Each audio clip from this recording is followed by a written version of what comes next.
Alhamdulillahirabbil alamin. Wassalatu wassalamu ala asyrafil anbiya'i wal mursalin sayyidina Muhammadin wa ala alihi wa sahbihi wa man tabi'ahum bi ihsan ila yaumiddin. Amma ba'd. Para hadirin beserta para pendengar Jumat yang dirahmati dan dimuliakan oleh Allah Subhanahu wa taala. Assalamualaikum warahmatullahi wabarakatuh. Alhamdulillah, marilah senantiasa kita memanjatkan puji dan syukur kita kehadirat Allah Subhanahu wa taala atas segala nikmat dan karunia yang dilimpahkan kepada kita sekalian.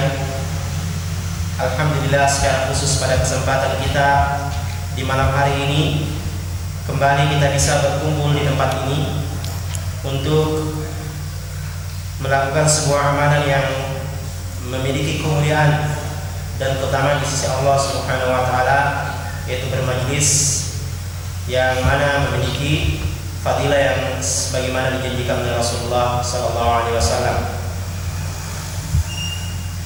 Dan pembahasan pada malam hari ini kembali akan melanjutkan dalam kitab Bulughul Maram yang insyaallah sebagaimana biasa ditemani oleh narasumber kita adalah Ustaz Abu Qudamah Zain Zainul Mursalin Rahimahullah.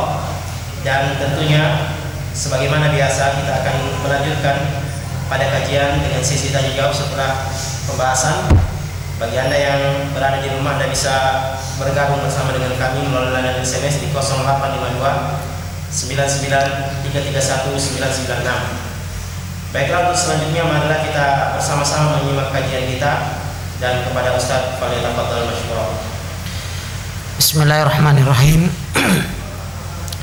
Wahayyikum bitahiyatil Islam. Assalamualaikum warahmatullahi wabarakatuh.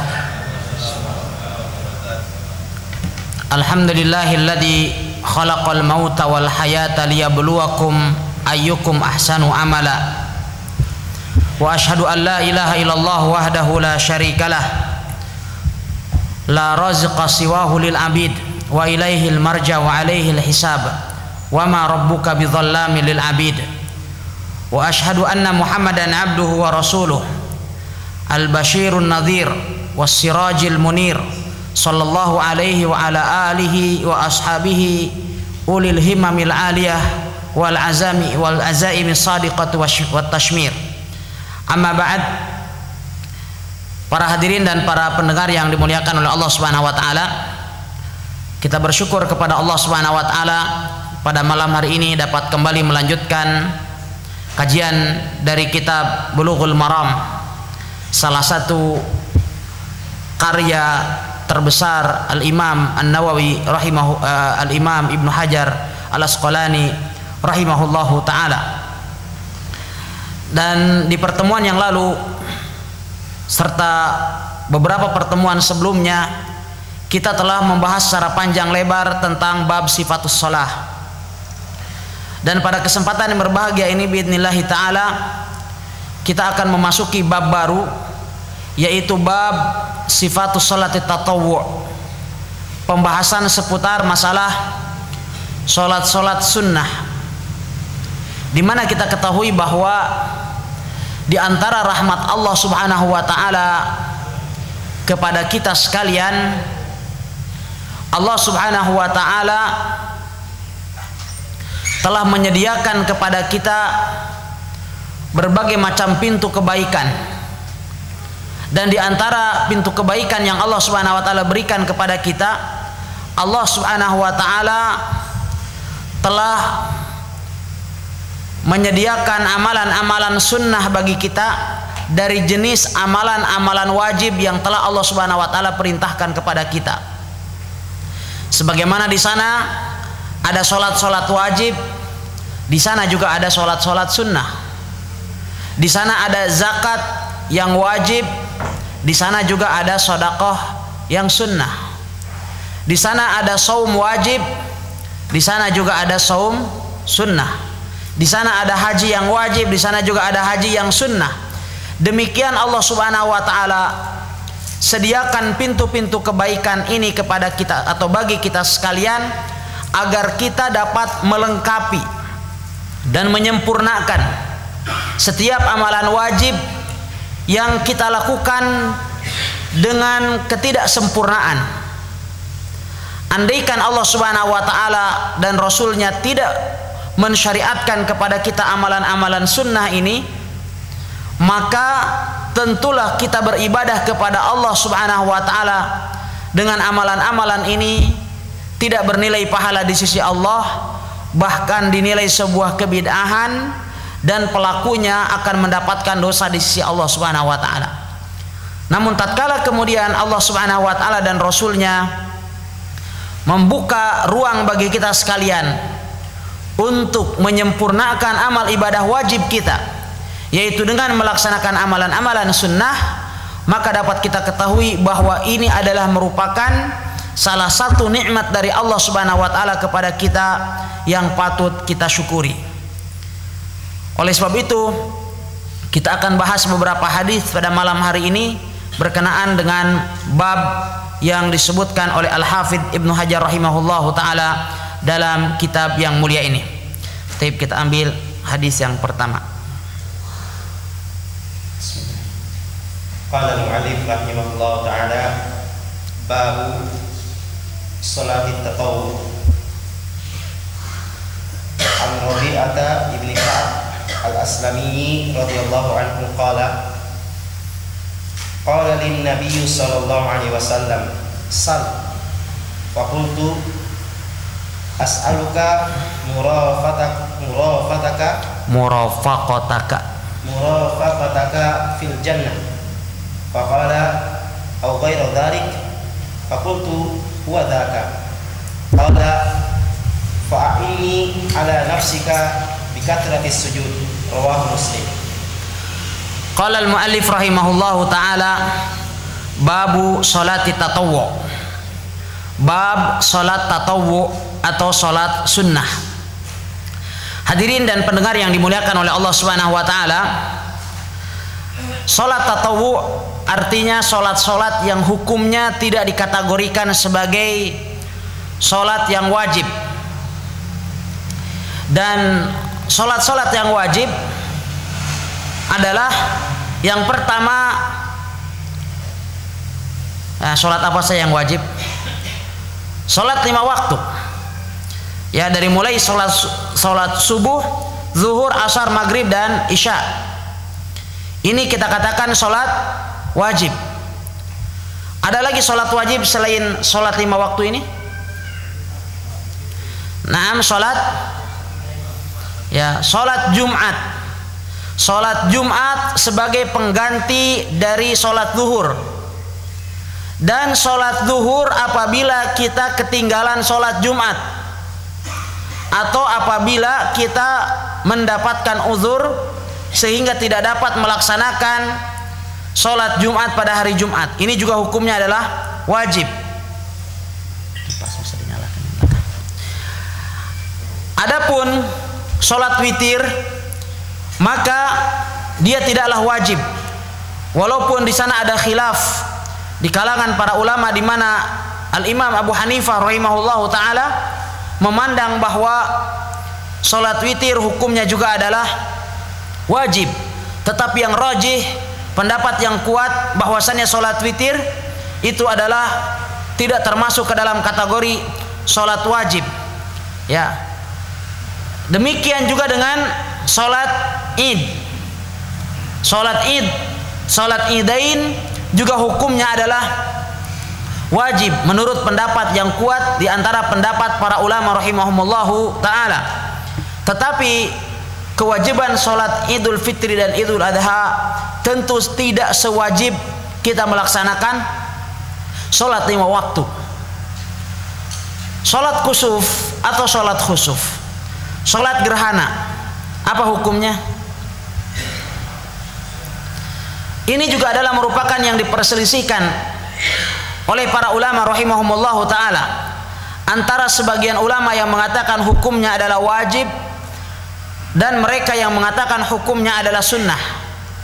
Tetapi kadar minimal dari kedua pendapat tersebut bahwa salat kusuf atau salat khusuf hukumnya adalah fardu kifayah, sehingga apabila di Kendari ini terjadi gerhana matahari atau gerhana bulan seperti yang terjadi pekan yang lalu, kalau seandainya di Kendari ini tidak ada seorang pun atau tidak ada sekelompok orang yang melaksanakan sholat gerhana, maka seluruh kota Kendari ini, kaum muslimin ya semuanya berdosa karena mereka tidak melaksanakan salah satu kewajiban yang hukumnya adalah fardu kifayah.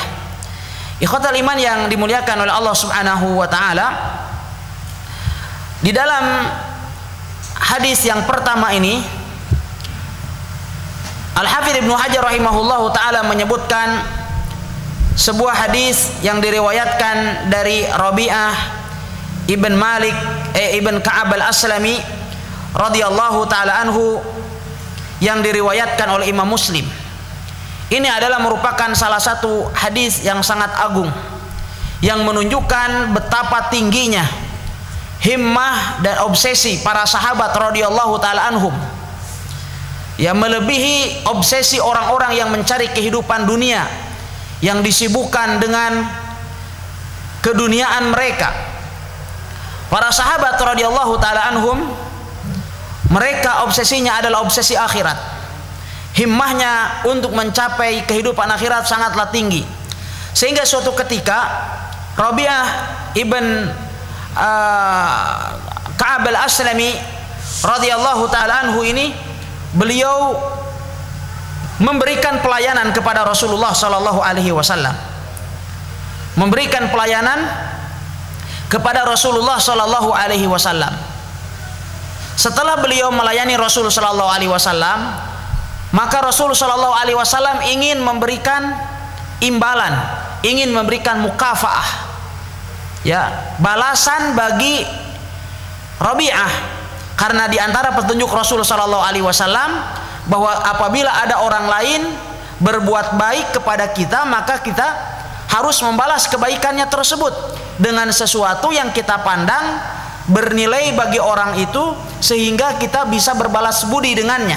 Kalau kita tidak bisa memberikan balasan berupa materi, maka kemudian kita cukup mendoakan orang tersebut, sehingga kemudian kita menduga bahwa itu sudah cukup sebagai bentuk ungkapan terima kasih kita kepadanya.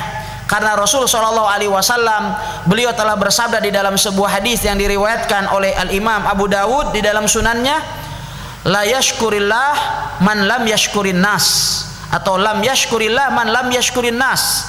Tidak dikatakan bersyukur kepada Allah Subhanahu wa taala orang yang tidak berterima kasih kepada orang lain, kepada manusia. Jadi kalau orang berbuat baik kepada kita, maka usahakan bagaimana kita membalas perbuatan baik tersebut, agar supaya ya kita termasuk ke dalam kategori orang yang bersyukur kepada Allah Subhanahu wa taala. Karena kita tidak dikategorikan sebagai orang yang bersyukur kepada Allah manakala kita tidak pandai berterima kasih kepada orang lain. Maka Rasul sallallahu alaihi wasallam ketika Rabi'ah ibn Ka'ab beliau memberikan pelayanan kepada Rasul sallallahu alaihi wasallam dari bentuk jasa, maka Rasul sallallahu alaihi wasallam ingin memberikan balasan kepadanya. Rasul sallallahu alaihi wasallam kemudian bersabda kepadanya, sal, mintalah. Artinya, mintalah kamu kepadaku sesuatu yang dapat aku jadikan, sesuatu yang aku berikan kepadamu itu sebagai balasan ucapan terima kasih saya atau terima kasih saya kepadamu. Tetapi kemudian kita lihat bagaimana himmah atau obsesi yang sangat tinggi dari sahabat yang mulia ini. Beliau menembus kehidupan dunia yang fana ini. Beliau tidak mengatakan kepada Rasulullah sallallahu alaihi wasallam, "Atini ibilan atau naqatan atau bustanan atau baitan atau zahaban atau fiddatan."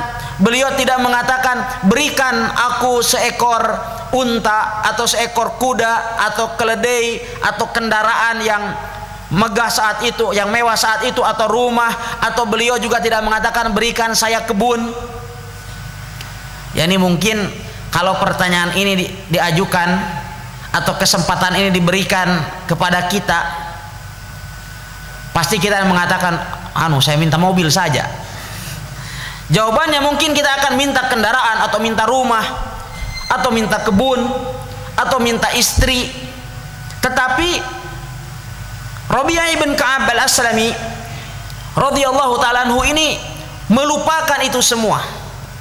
Obsesinya adalah hanya kehidupan akhirat. Sehingga kemudian Rasul sallallahu alaihi wasallam, beliau berkata kepada Rasul sallallahu alaihi wasallam, beliau mengatakan, inni as'aluka murafaqataka fil jannah. Aku memohon kepadamu wahai Rasulullah agar aku bisa menjadi temanmu dan tetanggamu di dalam surga kelak.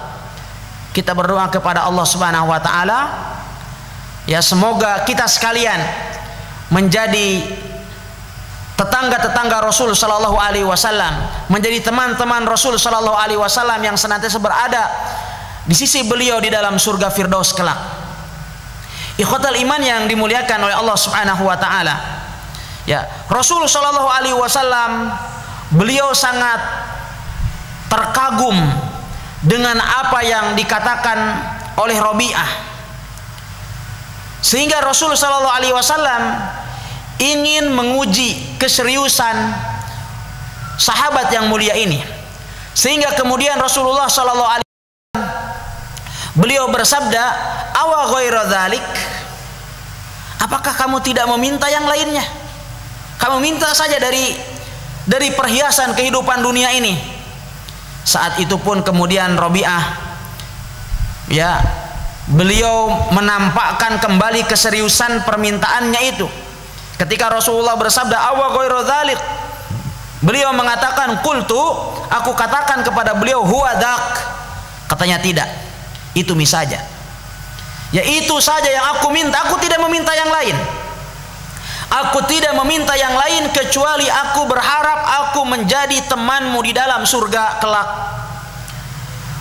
Rasul sallallahu alaihi wasallam melihat bahwa permintaan ini adalah merupakan permintaan yang sangat agung, permintaan yang tidak mudah untuk dikabulkan, karena Rasul sallallahu alaihi wasallam pun beliau tidak memiliki kewenangan untuk memasukkan seseorang ke dalam surga dengan tanpa seizin Allah Subhanahu wa taala.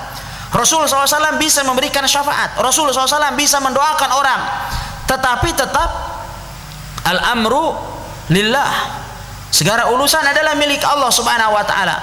Sehingga kemudian Rasulullah sallallahu alaihi wasallam beliau bersabda kepada Rabi'ah ibn Ka'ab al-Aslami radhiyallahu taala an, "Fa'inni ala nafsika bikathrati sujud." Kalau begitu, bantulah aku untuk mewujudkan apa yang kamu inginkan ini dengan banyaknya kamu melaksanakan sujud. Ya, maksudnya apa? Bantulah aku untuk merealisasikan apa yang kau minta itu dengan banyaknya engkau melaksanakan sujud. Dan yang dimaksud dengan sujud di sini adalah sholat.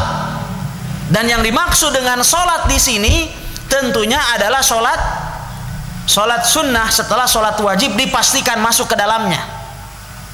Karena tentu adalah bahwa Rabi'ah ibn Ka'ab al-Aslami beliau adalah orang yang menjaga sholat, orang yang menjaga sholat wajib. Tetapi Rasul sallallahu alaihi wasallam beliau ya ingin bahwa Rabi'ah ibn Ka'ab memperbanyak amalan-amalan sunnah, terutama adalah sholat sunnah ini. Ikhwatal iman yang dimuliakan Allah Subhanahu wa taala, sholat yang dapat menghantarkan seorang hamba untuk menjadi teman dekat Rasul sallallahu alaihi wasallam, sahabat Rasul sallallahu alaihi wasallam di surga kelak, adalah sholat tentu yang tidak hanya dilakukan secara formalitas atau yang dinamakan dengan sholat aliyah. Sholat hanya sekedar sholat dengan tanpa adanya kehusyuan dan penghayatan serta pentadaburan dari setiap gerakan dan bacaan yang kita ucapkan. Tetapi sholat yang bisa mengantarkan seseorang untuk menjadi teman Rasul SAW di dalam surga adalah sholat yang dilakukan oleh seorang hamba dengan penuh kehusyuan. ketika dia melaksanakan sholat, dia benar-benar menyadari bahwa dia sedang ada di hadapan Allah Subhanahu wa Ta'ala yang Maha Agung. Adapun sholat yang hanya dilakukan hanya sekedar surian atau dilakukan secara formalitas, maka ini tentu tidak dapat menghantarkan seseorang untuk menjadi teman Rasulullah Sallallahu Alaihi Wasallam ya di dalam surga kelak. Ikhwatal iman yang dimuliakan oleh Allah Subhanahu Wa Ta'ala, Rasulullah Sallallahu Alaihi Wasallam memerintahkan sahabat yang mulia ini untuk memperbanyak sujud, artinya memperbanyak sholat sunnah. Dan sholat sunnah hukum asalnya kapanpun boleh untuk kita lakukan, ya sesaat di waktu siang atau saat di waktu malam, hukumnya boleh melaksanakan sholat sunnah kapanpun, kecuali di waktu-waktu yang terlarang. Kapan saja waktu-waktu yang terlarang? Waktu-waktu yang terlarang untuk melaksanakan sholat itu ada 3. Yang pertama, dari setelah kita melaksanakan sholat subuh sampai kemudian matahari terbit dan naik sampai sepenggal tombak, ya. Kemudian berikutnya adalah beberapa saat sebelum matahari tergelincir, di saat matahari tepat berada di atas kepala kita, itu pun adalah waktu yang terlarang untuk melaksanakan sholat sunnah. Kemudian waktu yang terlarang yang ketiga adalah setelah kita melaksanakan sholat asar sampai matahari terbenam. Maka di waktu-waktu ini kita dilarang untuk melaksanakan sholat sunnah yang sifatnya sholat sunnah mutlaqah, artinya sholat sunnah yang tidak terikat dengan sebab, kecuali sholat sunat yang dikategorikan oleh para ulama dengan sholat zawatul asbab, atau sholat-sholat yang dilakukan karena adanya sebab kita untuk melakukan perbuatan itu. Apa saja sholat zawatul asbab? Seperti misalnya sholat tahiyatul masjid. Ya, sholat tahiyatul masjid menurut Imam Syafi'i rahimahullah bahwa sholat tahiyatul masjid harus tetap dilakukan kapanpun kita masuk ke dalam masjid, termasuk jikalau kita masuk ke dalam masjid pada waktu-waktu yang terlarang, karena sholat tersebut dikategorikan sebagai sholat dawatul asbab. Sama halnya dengan melaksanakan 2 rakaat sholat tawaf, di mana Rasulullah Shallallahu Alaihi Wasallam telah memerintahkan kepada para sahabat untuk tidak pernah melarang seorang pun yang melaksanakan sholat di maqam Ibrahim setelah mereka melaksanakan tawaf, baik pada waktu siang atau pada waktu malam, karena sholat 2 rakaat di belakang maqam Ibrahim adalah masuk ke dalam kategori sholat dawatul asbab. Demikian juga dalilnya adalah ketika Rasulullah Shallallahu Alaihi Wasallam menegur seorang sahabat yang langsung duduk pada waktu hari Jumat dengan tidak melaksanakan sholat tahiyatul masjid, padahal kita ketahui bahwa di saat khatib sedang berkhutbah, jamaah tidak boleh melaksanakan sholat. Mereka diharuskan untuk mendengarkan khutbah. Tetapi tatkala kemudian ada seseorang yang datang terlambat, kemudian dia langsung duduk dan mendengarkan khutbah, maka Rasulullah Shallallahu Alaihi Wasallam bertanya kepada orang tersebut, apakah dia sudah melaksanakan sholat ataukah belum? Dan ketika dia belum melakukan sholat, maka Rasulullah Shallallahu Alaihi Wasallam memerintahkan orang tersebut untuk melaksanakan sholat tahiyatul masjid. Padahal waktu itu adalah merupakan waktu yang terlarang. Tetapi karena sholat tahiyatul masjid masuk ke dalam kategori sholat dawatul asbab, maka walaupun dalam waktu yang terlarang, dia tetap harus dilakukan. Oleh sebab itu di dalam mazhab Imam Syafi'i rahimahullah, bahwa apabila kita masuk ke dalam masjid, baik misalnya kita masuknya setelah kita melaksanakan sholat asar atau setelah kita melaksanakan sholat subuh, maka tetap harus melaksanakan sholat tahiyatul masjid. Demikian juga masuk ke dalam kategori sholat dawatul asbab adalah sholat gerhana. Ya, sholat gerhana juga termasuk ke dalam kategori dawatul asbab. Ya, ikhwatal iman yang dimuliakan oleh Allah Subhanahu Wa Taala. Kemudian berikutnya Rasulullah Shallallahu Alaihi Wasallam beliau menganjurkan kepada kita untuk memperbanyak sholat sunnah, sebagaimana di dalam hadis Rabi'ah Al-Aslami tadi. Namun perlu kita cermati bahwasannya amalan soleh itu bertingkat, satu dengan yang lainnya bertingkat, ya, dan itu juga dikategorikan dengan kondisi dan situasi masing-masing. Artinya tingkatan-tingkatan amal soleh ini bisa jadi bagi setiap orang berbeda dengan orang yang lainnya. Misalkan secara umum, mana yang lebih utama, menuntut ilmu atau melaksanakan sholat sunnah? Mana yang lebih afdal? Menuntut ilmu dengan sholat sunnah, mana yang lebih afdal? Menuntut ilmu. Ya, Imam Ahmad mengatakan tadarusu ilmi sa'atan minal lail khairun min qiyamil lailah. Menuntut ilmu sesaat dari waktu malam itu lebih baik daripada kita melaksanakan sholat tahajud semalam suntuk. Karena manfaat menuntut ilmu bagi diri kita dan bagi orang lain, sementara sholat hanya kembali bagi manfaatnya bagi orang yang melakukan itu saja. Ya, jadi amal ibadah bertingkat, namun ini dikondisikan dengan masing-masing orang. Walaupun tadi melaksanakan sholat sunnah atau melaksanakan tolabul ilm, menuntut ilmu, itu adalah lebih baik daripada sholat sunnah. Oleh sebab itu Imam Malik, saya mundur dulu ke belakang sedikit. Imam Malik suatu ketika beliau menyampaikan taklim langsung setelah sholat fardu. Beliau langsung kemudian menyampaikan semacam kultum atau ceramah. Saat itu tiba-tiba ada seseorang dari jamaah yang berdiri melaksanakan sholat ba'diyah. Imam Malik langsung menegur orang tersebut dengan mengatakan, ya, malladhi qumta lahu afdal mimma qumta anhu.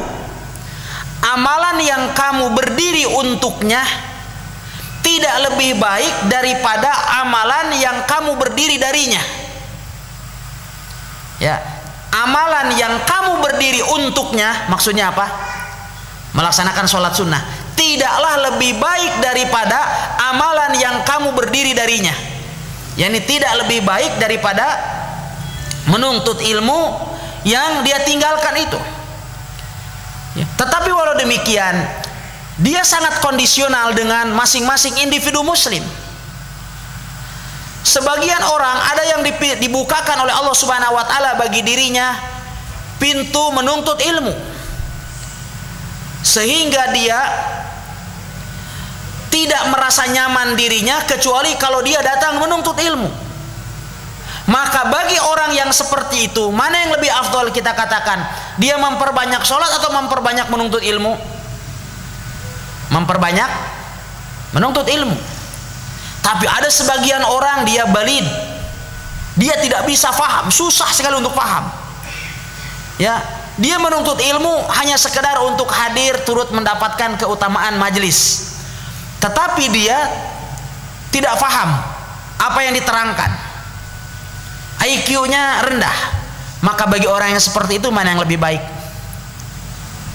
Syekh Ibnu Utsaimin mengatakan bagi orang yang seperti itu maka lebih baik dia memperbanyak sholat, karena menuntut ilmu dia tidak paham juga.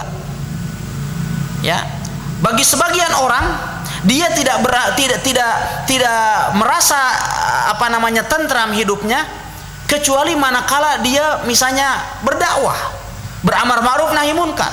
Sebagian orang dia tidak merasa tentram kalau dia belum bersedekah. Oleh sebab itu masing-masing sesuai dengan porsinya, dengan potensi yang dimilikinya. Qul kullu ya'malu ala syakilati. Katakanlah wahai Muhammad bahwa masing-masing orang mestilah dia bekerja, beramal sesuai dengan potensi yang dimilikinya. Ya, ikhwatal iman yang dimuliakan oleh Allah Subhanahu wa taala. Kemudian kita ambil hadis berikutnya. Tafadhal. Qala al-mu'allif rahimahullah ta'ala wa 'an ibni Umar radhiyallahu anhuma qala hafidtu minan nabiy sallallahu alaihi wasallam 10 rak'atain qabla dhuhri rak'ataini qabla dhuhri wa rak'ataini ba'daha wa rak'ataini ba'dal maghribi fi baitihi wa rak'ataini ba'dal isya'i fi baitihi wa rak'ataini qabla subhi muttafaqun alaihi wa fi riwayatin lahuma wa rak'ataini ba'dal jum'ah fi baitihi wa li Muslim kana idza tala'a al-fajr la yusalli illa rak'ataini khafifataini ba'dahu. Wa 'an Aisyah radhiyallahu anha anna an-nabiy sallallahu alaihi wasallam kana la yad'u arba'an qabla dhuhri wa rak'ataini qabla al-ghadah rawahu al-Bukhari. Wa anha radhiyallahu anha qalat lam yakun an-nabiy sallallahu alaihi wasallam ala syai'in minan nawafili ashaddu ta'ahudan minhu ala rak'ataini al-fajri muttafaqun alaihi wa li Muslimin rak'atal fajri khairun minad dunya wa ma fiha. Qala al-mu'arrikh rahimahullahu ta'ala wa an ibni Umar radhiyallahu anhuma, dan diriwayatkan dari Abdullah bin Umar semoga Allah meridhai keduanya. Qala, beliau menuturkan, hafidtu minan nabiyyi sallallahu alaihi wasallam 10 rakaat. Saya telah menjaga atau menghafal dari Rasulullah sallallahu alaihi wasallam 10 rakaat. Raka'ataini qabla zuhri, 2 rakaat sebelum zuhur. Wa raka'ataini ba'daha, dan 2 rakaat setelahnya. Wa raka'ataini ba'dal maghribi fi baitihi, dan 2 rakaat setelah salat maghrib di rumahnya. Wa raka'ataini ba'dal isya fi baitihi, dan 2 rakaat setelah isya di rumahnya. Wa raka'ataini qabla subhi, dan 2 rakaat sebelum subuh. Hadis muttafaqun alaih. Jumlahnya 10 rakaat.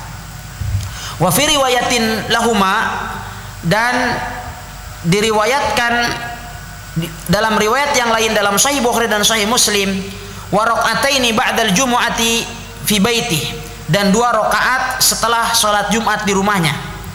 Wali Muslimin, dan diriwayatkan oleh Imam Muslim, kana idza tala al-fajru la yusalli illa raka'ataini khafifatain.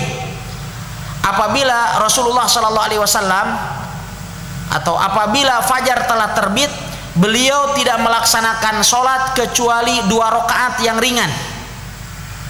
Wa an Aisyah radhiyallahu anha, dan diriwayatkan dari Aisyah radhiyallahu anha, anna Nabiy sallallahu alaihi wasallam, bahwa Nabi alaihi salatu wasallam kana la yada'u arba'an qabla dhuhri wa rak'ataini qabla al-ghadah, bahwa beliau alaihi salatu wasallam tidak meninggalkan salat 4 rakaat sebelum zuhur dan 2 rakaat sebelum salat subuh. Rawahul Bukhari. Wa anha, dan diriwayatkan pula dari Aisyah, beliau menuturkan, lam yakunin nabiyyu sallallahu alaihi wasallam ala syai'in minan nawafili ashadda ta'ahudan minhu ala rak'atail fajri. Rasulullah sallallahu alaihi wasallam, beliau tidak menjaga dari salat-salat sunnah seperti penjagaan beliau alaihi salatu wasallam daripada 2 rakaat salat sunnah sebelum salat subuh. Wali Muslimin, dan diriwayatkan dalam Sahih Muslim, beliau bersabda, raka'atal fajri khairun minad dunya wa ma fiha. 2 rakaat salat sebelum salat subuh itu lebih baik daripada dunia dan seisinya. Ikhwatul iman yang dimuliakan oleh Allah Subhanahu wa taala, hadis-hadis yang mulia ini disebutkan oleh Al-Hafidz Ibnu Hajar rahimahullahu taala menjelaskan tentang beberapa salat-salat sunnah yang berhubungan dengan salat-salat wajib, yang jumlahnya disebutkan di dalam hadis Abdullah ibn Umar ada 10 rakaat, dan di dalam riwayat Ummul Mukminin Aisyah radhiyallahu taala anha ada 12 rakaat. 10 atau 12 inilah yang dikategorikan oleh para ulama dengan istilah salat sunnah rawatib. Artinya rawatib, sholat sunnah yang rutin dilakukan oleh Rasulullah Sallallahu Alaihi Wasallam. Sholat sunnah yang itu menjadi penyempurna bagi sholat-sholat wajib yang kita lakukan. 12 rakaat sholat sunnah yang dinamakan dengan sholat sunnah rawatib ini adalah 4 rakaat sebelum zuhur, dan 4 rakaat ini dilakukan dengan 2 kali salam, yaitu 2 rakaat kemudian ditambah lagi dengan 2 rakaat, kemudian ditambah 2 rakaat lagi setelahnya, berarti menjadi 6, kemudian 2 rakaat setelah maghrib menjadi 8, 2 rakaat setelah isya menjadi 10, dan 2 rakaat sebelum subuh. Jumlahnya ada 12, ya. Di dalam hadis Ummul Mukminin Aisyah radhiyallahu ta'ala yang disebutkan setelahnya, bahwa barang siapa yang melaksanakan sholat 12 rakaat ini, barang siapa yang menjaganya, maka Allah Subhanahu wa taala akan membangunkan baginya sebuah istana di dalam surga. Dan sebagian dari sholat-sholat sunnah rawatib itu lebih tegas daripada sholat yang lainnya. Misalkan sholat sunnah sebelum subuh, dan ini adalah merupakan sholat sunnah yang paling tegas perintahnya dari Rasul Sallallahu Alaihi Wasallam, di mana Rasul Sallallahu Alaihi Wasallam la yada'uha, sebagaimana disebutkan dalam hadis Ummul Mukminin tadi, bahwa Rasul Sallallahu Alaihi Wasallam tidak pernah meninggalkannya, baik di dalam atau di saat Rasul Sallallahu Alaihi Wasallam dalam keadaan hadar, tidak dalam bepergian, atau ketika Rasul Sallallahu Alaihi Wasallam dalam keadaan safar, dalam keadaan bepergian, Rasulullah senantiasa menjaganya. Padahal sholat-sholat sunnah rawatib yang lain ditinggalkan oleh Rasulullah SAW pada waktu safar. Dan afdolnya apabila seorang muslim sedang melakukan perjalanan, maka sholat-sholat sunnah ini tidak dilakukan, kecuali sholat sunnah fajar, di mana keutamaannya betapa sangat agung, di mana Rasul Sallallahu Alaihi Wasallam bersabda dalam riwayat Imam Muslim tadi, raqatul fajri khairum minad dunya wa ma fiha. 2 rakaat sholat sunnah fajar, ya, itu adalah lebih baik daripada dunia dan seisinya. Hadis yang sangat agung yang mengingatkan setiap orang yang sibuk dengan kehidupan dunia, bahkan kesibukan mereka untuk mencari dunia itu adalah melalaikan mereka dari urusan akhirat. Ketahuilah bahwasannya sesungguhnya manusia yang paling kaya itu adalah mereka yang paling menjaga sholat subuh secara berjamaah. Ya, kalau seandainya saja keutamaan sholat sunnahnya disabdakan oleh Rasulullah SAW itu lebih baik daripada dunia dan seisinya, lalu bagaimana dengan sholat wajibnya? Sholat wajibnya dipastikan bahwa pahalanya jauh lebih besar daripada itu. Oleh sebab itu melaksanakan sholat subuh secara berjamaah pahalanya sama dengan melaksanakan sholat tahajud semalam suntuk, sebagaimana disabdakan oleh Rasulullah Sallallahu Alaihi Wasallam, man sholal isya fi jamaah faka'annama qama nisfal lail. Barang siapa yang melaksanakan sholat isya secara berjamaah, maka seakan-akan dia melaksanakan sholat tahajud setengah malam. Wa man sholal fajra fi jamaah faka'annama sholal laila kullah. Barang siapa yang melaksanakan sholat subuh secara berjamaah, maka seakan-akan dia itu sholat semalam suntuk. Oleh sebab itu Rasul Sallallahu Alaihi Wasallam selalu mengabsen para sahabatnya, para sahabat yang hadir atau yang tidak hadir. Yang tidak hadir diabsen oleh Rasul SAW. Mengapa Rasul Sallallahu Alaihi Wasallam mengabsen para sahabat yang tidak hadir? Karena yang tidak hadir di zaman Rasul Sallallahu Alaihi Wasallam jauh lebih sedikit daripada yang hadir. Yang tidak hadir di zaman Rasul SAW itu hanya 1-2 orang yang diketahui sebagai orang munafik. Adapun di negeri kita saat ini, kalau kita harus mengabsen orang yang tidak hadir, bisa sampai terbit matahari belum selesai pengabsenan. Mengapa? Karena yang lebih banyak mereka yang tidak hadir.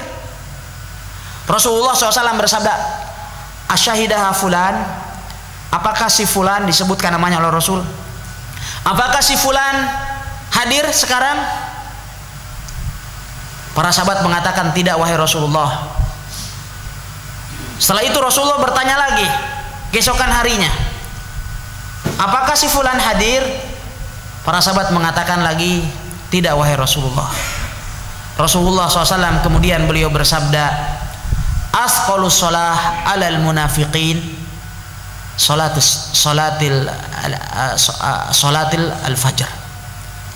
Salat yang paling berat bagi orang munafik itu memang adalah salat subuh. Seakan-akan Rasulullah SAW mengatakan bahwa orang ini adalah munafik gitu. Ya. Oleh sebab itu beliau alaihi salatu wasallam bersabda, man sholal bardaini dakhalal jannah. Barang siapa yang melaksanakan salat di dua waktu dingin, yaitu salat subuh dan salat asar, maka dia akan masuk surga. Di dalam hadis yang lain Rasulullah sallallahu alaihi wasallam beliau bersabda, la yalijun nar man shalla qabla tulu'i syamsi wa qabla ghurubiha.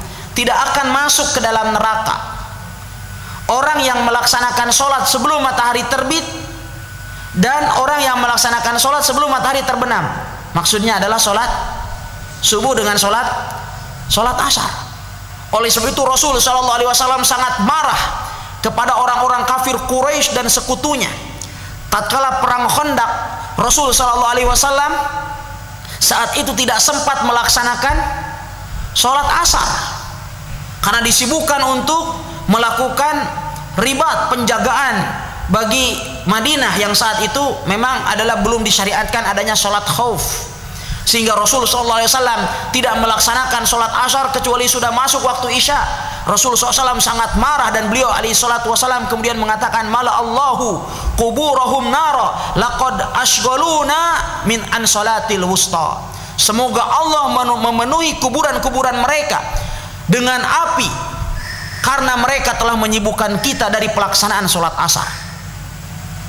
Oleh sebab itu para sahabat dahulu apabila mereka ketinggalan melaksanakan sholat subuh, mereka itu menangis ya, dan sudah sepatutnya seorang muslim menangis apabila dia kehilangan kesempatan untuk mendapatkan dan meraih pahala yang sangat besar, di mana pahalanya, pahala amalan sunnahnya saja lebih baik daripada dunia dan seisinya, apalagi sholat wajibnya. Oleh sebab itu pada masa Umar bin Khattab radhiyallahu taala anhu, suatu ketika Umar bin Khattab melakukan pengabsenan. Saat itu kemudian ada salah seorang tetangganya namanya Sulaiman ibn Abi Hasnah tidak kelihatan melaksanakan sholat subuh. Padahal Sulaiman ini dikenal adalah orang yang muwadhib, orang yang senantiasa disiplin dan menjaga sholat. Akhirnya kemudian Umar bin Khattab langsung berlalu lalang di antara masjid, pasar dan rumah dari Sulaiman. Tapi juga Umar bin Khattab saat itu tidak melihat Sulaiman. Ditanyakan kepada tetangga-tetangganya apakah beliau sakit ataukah tidak. Semua orang tidak ada yang tahu informasinya. Akhirnya Umar bin Khattab mencari sendiri sampai di pasar, kemudian ketemu sama ibu dari Sulaiman. Katanya, aina Sulaiman ma ra'ainahu fi salatis subh. Mana Sulaiman? Saya tidak melihat dia melaksanakan salat subuh. Ibunya mengatakan, ghalabathu ainahu an salatil fajar li'annahu qamal lailah kullah. Katanya dia ketiduran, ya, dia ketiduran karena semalaman dia sholat semalam suntuk. Oleh sebab itu pas beliau menjelang masuk waktu subuh itu ketiduran sehingga tidak melaksanakan sholat. Akhirnya kemudian Umar bin Khattab radhiyallahu anhu beliau mengatakan, li an usalliya sholatas subhi fi jamaah ahabbu ilayya min an aquma qiyamul lailah kullah. Lebih baik atau melaksanakan sholat subuh secara berjamaah lebih aku cintai daripada aku melaksanakan sholat tahajud semalam suntuk ya dengan meninggalkan sholat subuh.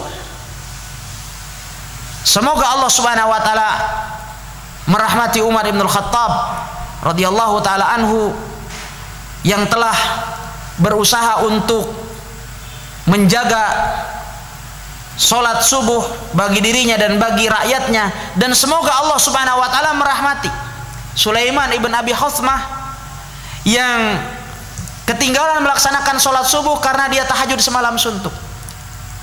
Lalu bagaimana dengan mereka yang tidak melaksanakan sholat subuh secara berjamaah, tapi alasannya adalah karena menonton Barcelona bermain dengan Manchester United, begadang semalam suntuk, tetapi demi si kulit bundar.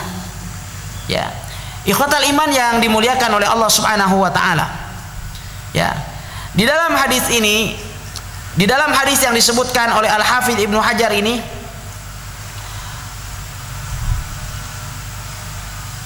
Rasulullah Shallallahu Alaihi Wasallam beliau telah menjelaskan kepada kita sekalian tentang sholat-sholat sunnah rawatib, dan yang paling tegas adalah 2 rakaat sebelum subuh. Dan disebutkan di sini riwayat Imam Muslim, kana idza tala al-fajru la yusalli illa raka'ataini khafifatain. Apabila fajar telah terbit, maka Rasulullah tidak melaksanakan sholat kecuali 2 rakaat yang ringan. Oleh sebab itu di dalam sholat sunnah fajar itu beliau alaihi salatu wassalam, beliau tidak membaca bacaan yang panjang. Ada sebagian ikhwah kita lihat sholat sunnah fajar lama, mungkin dia membaca surat An-Naba. Ini adalah menyelisih sunnah. Bahkan di dalam hadis Aisyah yang datang setelahnya, insya Allah mungkin pada pekan yang akan datang kita bahas, bahwa Aisyah mengatakan sehingga saking pendeknya, saking singkatnya 2 rakaat sholat sunnah fajar ini, Aisyah mengatakan saya tidak tahu apakah beliau membaca surat Al-Fatihah ataukah tidak. Yani saking cepatnya sholat Rasulullah Sallallahu Alaihi Wasallam. Walaupun tentu apabila di sana ada dalil yang manfi yang menghapuskan dan ada dalil yang musbit, ada dalil yang menetapkan, maka yang kita kokohkan adalah hadis yang menetapkan, di mana tentu la sholata illa bi fatihatil kitab, sehingga dipastikan bahwa beliau alaihi salatu wasallam membaca surat Al-Fatihah. Dan demikian juga di dalam hadis riwayat Imam Muslim ini disebutkan bahwa apabila fajar telah terbit, Rasulullah tidak melaksanakan sholat kecuali 2 rakaat ringan.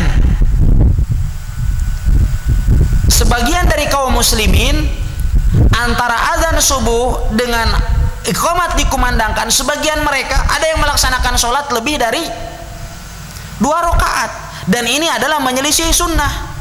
Karena di dalam hadis ini disebutkan idza tala al-fajru la yusalli illa raka'atain. Rasulullah tidak melaksanakan sholat kecuali 2 rakaat. Artinya kapan kita melaksanakannya lebih? Bagaimana? Kita katakan menyelisih sunnah. Oleh sebab itu Sa'id ibnu Musayyib rahimahullah ta'ala, suatu ketika beliau melihat ada orang yang melaksanakan sholat 4 rakaat setelah fajar terbit. Beliau kemudian mengingkarinya. Akhirnya kemudian orang yang melaksanakan sholat 4 rakaat ini, beliau mengatakan kepada Sa'id rahimahullahu ta'ala, katanya, apakah Allah akan mengadabku karena aku telah melaksanakan sholat? Sa'id kemudian menjawab, Allah tidak akan mengazabmu karena kamu telah melaksanakan sholat, tetapi Allah akan mengazabmu karena engkau telah menyelisihi sunnah. Ini perkataan yang sangat indah. Sehingga dari sini kita mengetahui tentang pentingnya kita berpegang teguh kepada sunnah Nabi alaihi salatu wassalam. Karena sebagian orang misalnya datang bulan Rajab, kemudian dia melaksanakan saum, katanya puasa Rajab. Kemudian ketika kita tegur, ya, bahwa ini tidak ada contohnya dari Nabi alaihi salatu wassalam, orang ini kemudian akan berbalik, loh, apakah mungkin Allah akan mengadab saya karena saya telah melaksanakan saum? Maka kita katakan dengan jawaban yang dikatakan oleh Sa'id tadi, Allah tidak mengadab Anda karena saum itu Intinya bukan pada saum, tetapi karena Anda telah menyelisih sunnah, di mana Rasul Shallallahu Alaihi Wasallam tidak pernah mengajarkan kepada kita adanya saum yang bersifat khusus yang dilakukan oleh seorang muslim pada bulan Rajab. Ikhwatal iman yang dimuliakan oleh Allah Subhanahu wa taala. Jam berapa sekarang? Taib. Biidznillah taala akan kita lanjutkan beberapa hadis seputar masalah salatun nawafil. Biidznillah akan masuk ke dalam salat sunnah mutlaqah dan salat qiyamul lail. Biidznillah taala akan kita lanjutkan di pertemuan yang akan datang. Wallahu taala alam, sallallahu wasallam ala nabiyina Muhammad. Alhamdulillah alamin, wassalatu wassalamu ala nabiyina Muhammadin wa ala alihi wa sahbihi wa man tabi'ahum bi ihsan ila yaumiddin, amma ba'd. Para hadirin beserta para pendengar radio Muat yang dirahmati dan dimuliakan oleh Allah Subhanahu wa taala. Demikianlah pembahasan kita dari pembahasan pertama dalam bab salat sunnah. Dan selanjutnya kita masuk sesi diskusi atau tanya jawab, dan kami bila ada di antara para hadirin yang ingin bertanya. Tafadhol.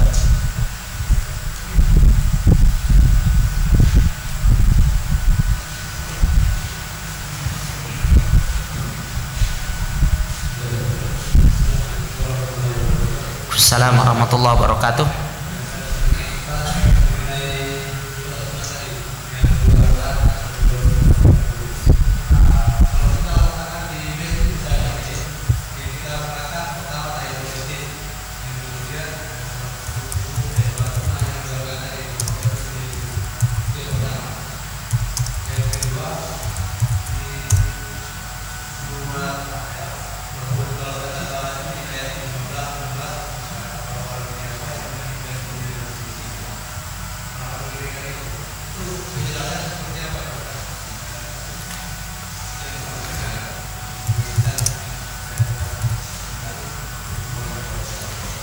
Assalamualaikum warahmatullahi wabarakatuh.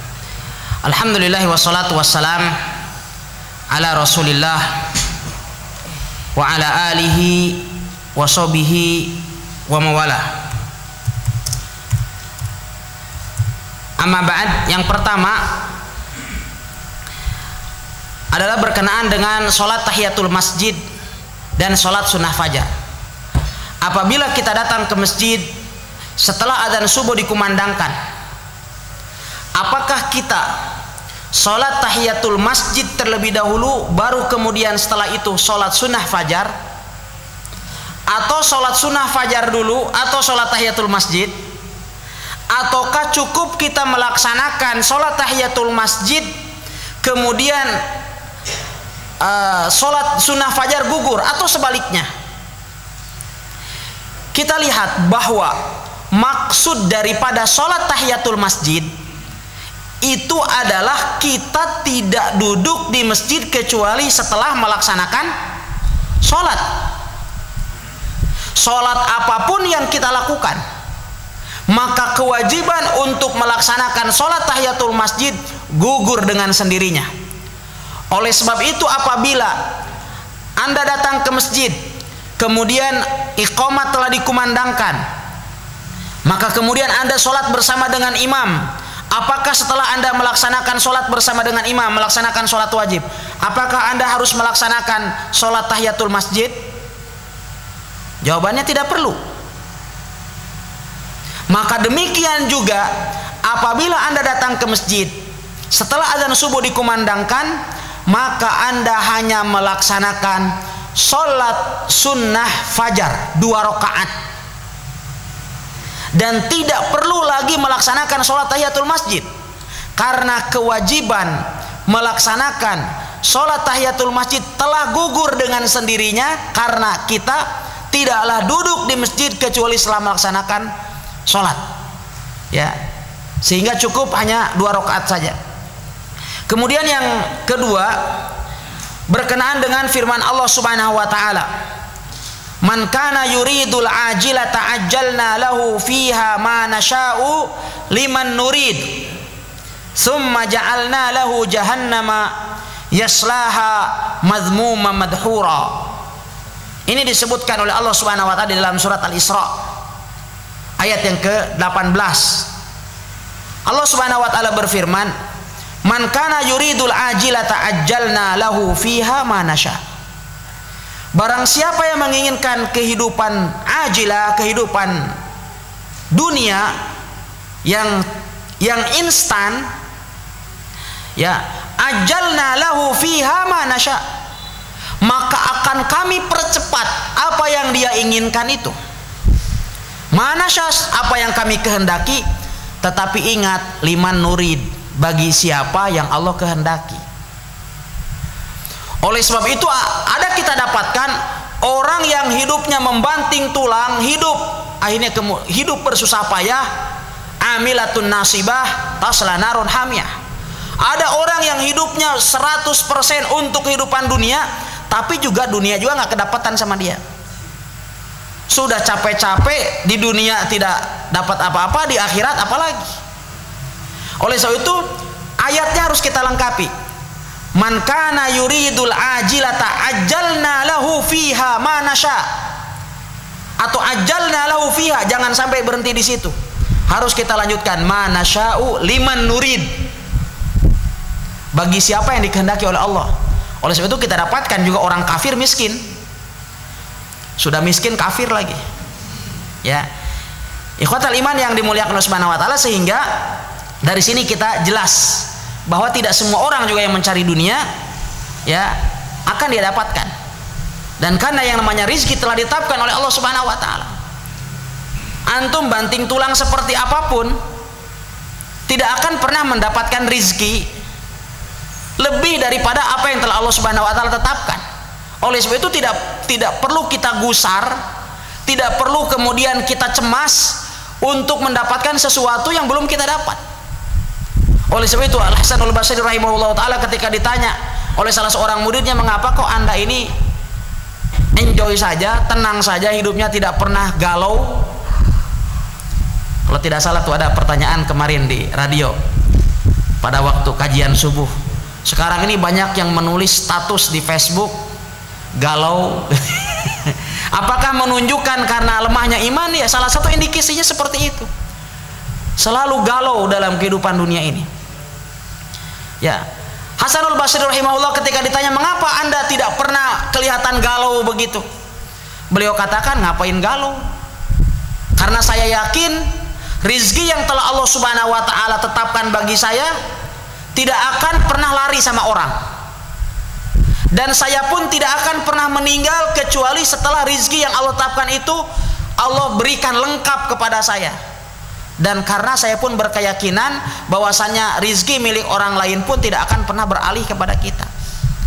Oleh sebab itu ngapain galau, katanya begitu kan.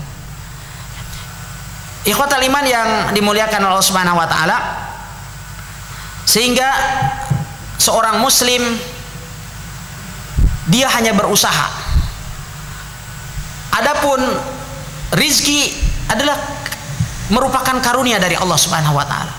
Bisa jadi apa yang kita lakukan saat ini yang secara kasat mata dia tidak mendatangkan rizki. Antum datang ke sini tidak kita janjikan barang siapa yang datang pengajian malam Rabu maka dia akan mendapatkan bonus pulsa sekian misalkan.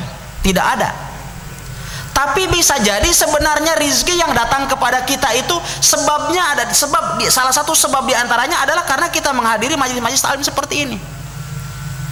Oleh sebab itu dahulu di zaman Rasulullah SAW antara muhajirin dan ansor kan di-sharing oleh Rasulullah. Diambil muhajirin yang tidak punya apa-apa dipersaudarakan dengan kaum ansor. Ada salah satu kalangan ansor, beliau ini selalu sibuk mencari nafkah. Yang muhajirinnya ini beliau tidak memiliki keterampilan dan skill untuk mencari nafkah. Di mana tatkala para muhajirin datang ke ke Madinah, kondisi alam Madinah berbeda dengan Mekah. Di Mekah orang berniaga. Di Mekah ya orang tidak bisa bertani bercocok tanam. Di Madinah pertanian. Akhirnya kemudian yang saudaranya dari Ansor ini selalu mencari nafkah. Sementara si saudaranya ini dia tidak punya keahlian untuk mencari nafkah, kerjaannya setiap hari hanya menuntut ilmu kepada Rasul Shallallahu Alaihi Wasallam bersama dengan para sahabat yang lain. Akhirnya sahabat dari kalangan Ansor ini secara manusiawi ada aja rasa berat kan. Ini saya terus yang mencari nafkah setiap hari, dia kok cuma numpang makan aja gitu ya. Seakan-akan perasaan setan mulai datang ini kepada sahabat ini untuk mengusik keikhlasannya.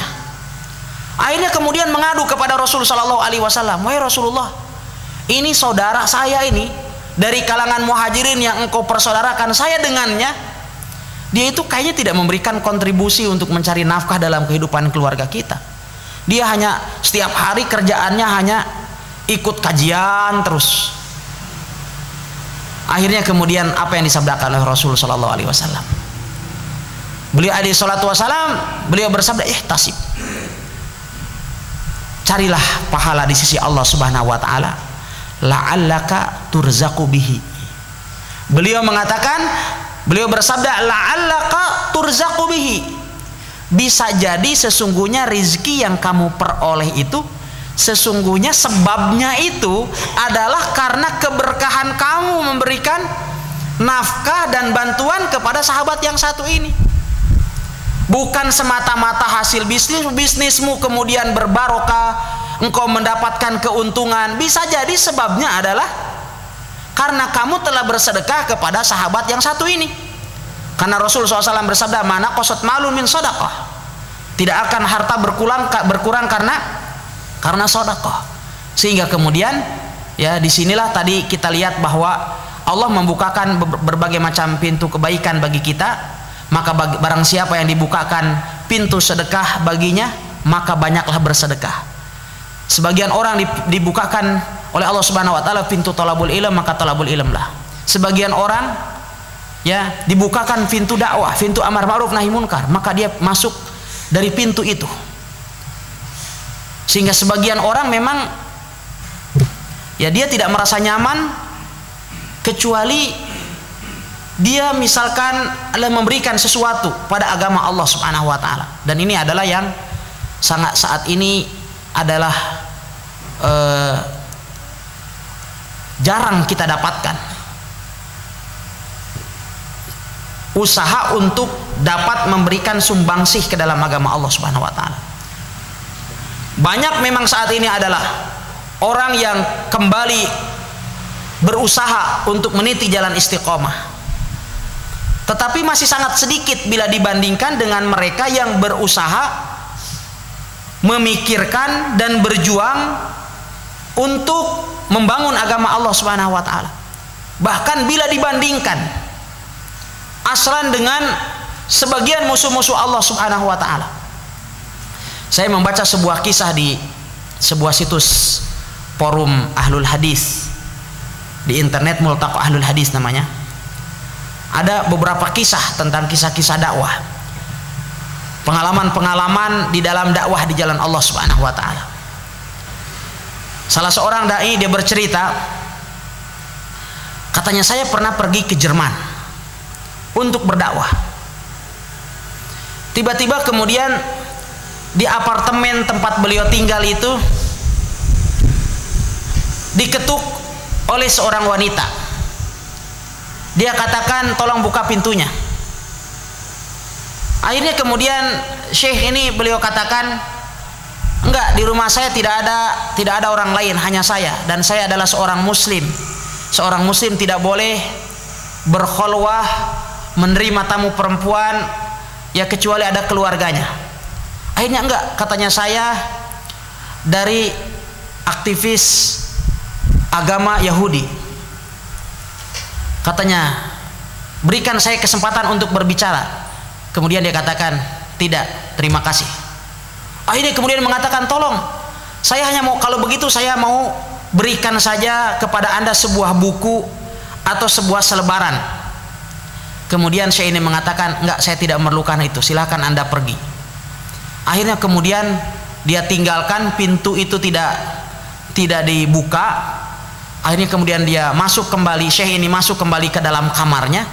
Tapi tiba-tiba kemudian si perempuan Yahudi ini, dia kemudian berbicara lewat lubang pintu, kunci pintu itu, dan kemudian dia berbicara berteriak-teriak di situ sekitar 10 menit dia berbicara menjelaskan tentang akidah yang dia ikutinya itu, bahwa itu adalah sebuah kebenaran. Akhirnya kemudian setelah itu dia hanya berpikir, ini orang kok ngayel banget gitu ya, udah disuruh pergi, sudah saya tidak membutuhkan, saya sudah punya agama sendiri, kok dia masih juga berbicara seperti itu. Akhirnya setelah dia berhenti berbicara itu, akhirnya penasaran juga ini Syekh ini, akhirnya kemudian keluar, dia kejar perempuan itu. Katanya, kenapa kamu lakukan itu semua? Dia katakan, alhamdulillah, kalau menurut bahasa kita sekarang, saya merasa lega. Saya bilang, kenapa kamu capek-capek seperti itu? Dengan cara itulah saya bisa merasakan kenyamanan, ketentraman dalam hati saya, karena berarti dengan melakukan itu saya telah melakukan perintah dari Tuhan saya. Coba kita lihat bagaimana dengan usaha dakwah yang telah kita lakukan. Sudahkah seperti itu? Ada lagi kemudian Syekh berikutnya dicerita lagi pengalaman pribadinya. Beliau katanya, saya sudah bertahun-tahun diundang untuk berkunjung ke kem-kem pengungsian yang ada di Afrika sana. Namun selalu saya berpikir, Afrika, negara yang gersang, panas, kelaparan, banyak penyakit di sana dan seterusnya. Akhirnya bertahun-tahun selalu diajak, mendapatkan undangan secara resmi tidak resmi dari sana untuk melihat secara langsung kondisi kaum muslimin di kem-kem pengungsian. Akhirnya kemudian pada akhirnya beliau sepakat untuk datang, ya, dan beliau kemudian memutuskan untuk tinggal di negeri tersebut selama 2 pekan. Katanya 2 pekan ini sudah lumayan cukup panjang. Akhirnya kemudian begitu sampai ke lokasi, malam-malam beliau sampai ke lokasi, beliau kemudian sudah disediakan tenda yang paling baik, yang paling bagus yang ada di kem pengungsi tersebut. Mereka siapkan tempat tidur yang paling bagus, disiapkan makanan yang paling enak untuk menyambut kedatangan Syekh itu. Kemudian pada malam hari itu katanya, saya bermalam dengan penuh kebanggaan dalam diri saya. Betapa hebatnya saya, betapa saya telah berjuang untuk menegakkan agama Allah, betapa besarnya pengorbanan saya, dan betapa dia sudah merasa bahwa dia itu adalah sudah melakukan sesuatu yang sangat besar. Keesokan harinya pada waktu pagi, ya, kurang lebih katanya jam 9 begitu, ketika matahari sudah mulai panas, datang kemudian beberapa orang yang termasuk pimpinan dari saat itu mengajak saya untuk keliling kepada para pengungsi. Akhirnya kemudian beliau katanya, enggak, kita tunggu saja sampai matahari sedikit agak teduh. Akhirnya kemudian mereka katakan, enggak, Anda harus lihat kondisinya sekarang. Akhirnya karena dipaksa beliau keluar dari tenda itu. Kemudian beliau melihat bagaimana tentang kondisi yang sangat mengkhawatirkan dari para pengungsi itu. Bagaimana mereka harus antri dan berebut untuk mendapatkan seember air dari satu-satunya sumur yang ada di kampung itu. Tetapi kemudian yang menarik perhatian saya, katanya, di tengah-tengah mereka orang-orang yang berkulit hitam itu, saya dapatkan ada seorang gadis bule yang usianya kurang dari 30 tahun. Setelah itu kemudian beliau bertanya kepada orang yang mendampinginya, katanya, siapa perempuan ini? Kenapa ada orang Eropa di sini? Oh iya, katanya, ini adalah orang dari Belgika. Ini orang dari Belgika, dia adalah seorang misionaris. Dia telah tinggal di sini selama 6 bulan. Dia telah makan dengan makanan kami, minum dari minuman kami, mempelajari bahasa kami, dan tinggal bersama dengan kami di tenda-tenda kami, sehingga dia telah berhasil memasukkan ratusan orang ke dalam agama Nasrani. Dari situ kemudian Syekh ini mengatakan, saya melihat betapa hinanya saya, gitu ya. Sebelumnya beliau menduga bahwa ini apa yang saya lakukan sudah sangat luar biasa, tetapi kemudian tatkala dibandingkan dengan wanita ini, dengan Munassirah, dengan seorang misionaris ini, katanya saya menjadi kecil. Dan ternyata saat itu dipastikan juga mereka mentertawakan saya. Oleh sebab itu kemudian beliau membaca firman Allah Subhanahu wa taala, in ta'lamuna fa innahum ya'lamuna kama ta'lamun. Ketahuilah sesungguhnya jikalau kamu itu adalah mengalami penderitaan, maka ketahuilah sesungguhnya orang-orang kafir juga mengalami penderitaan. Tetapi apa? Wa tarjuna minallahi ma la yarjun. Tapi sesungguhnya ada yang kamu harap dari Allah, apa yang tidak mereka harap. Oleh sebab itu, ikhwatal iman yang dimuliakan oleh Allah Subhanahu wa taala, marilah ya kita berusaha untuk tidak hanya saat ini kita berusaha untuk menjadi orang yang soleh, tetapi juga kita berusaha untuk menjadi muslih, orang yang juga turut peduli untuk menjadikan orang lain menjadi soleh dan bisa mengenal jalan istiqomah. Oleh karena itu doa orang-orang yang beriman yang Allah Subhanahu wa taala sebutkan di dalam surat Al-Furqan, mereka mengatakan Rabbana hablana min azwajina wa dzurriyyatina qurrata a'yun. Kemudian apa? Waj'alna lil muttaqina imama. Waj'alna lil muttaqina imama, dan jadikanlah ya Allah kami sebagai pemimpin, sebagai imam, sebagai pelopor kebaikan bagi orang-orang yang bertakwa. Allah Subhanahu wa taala tidak menyebutkan dalam doa tersebut waj'alni minal muttaqin, dan jadikanlah aku dari golongan orang-orang yang bertakwa. Tidak hanya kita untuk menjadi orang yang bertakwa, tetapi harus menjadi lil muttaqina imama. Jadikanlah kita imam bagi orang-orang yang bertakwa.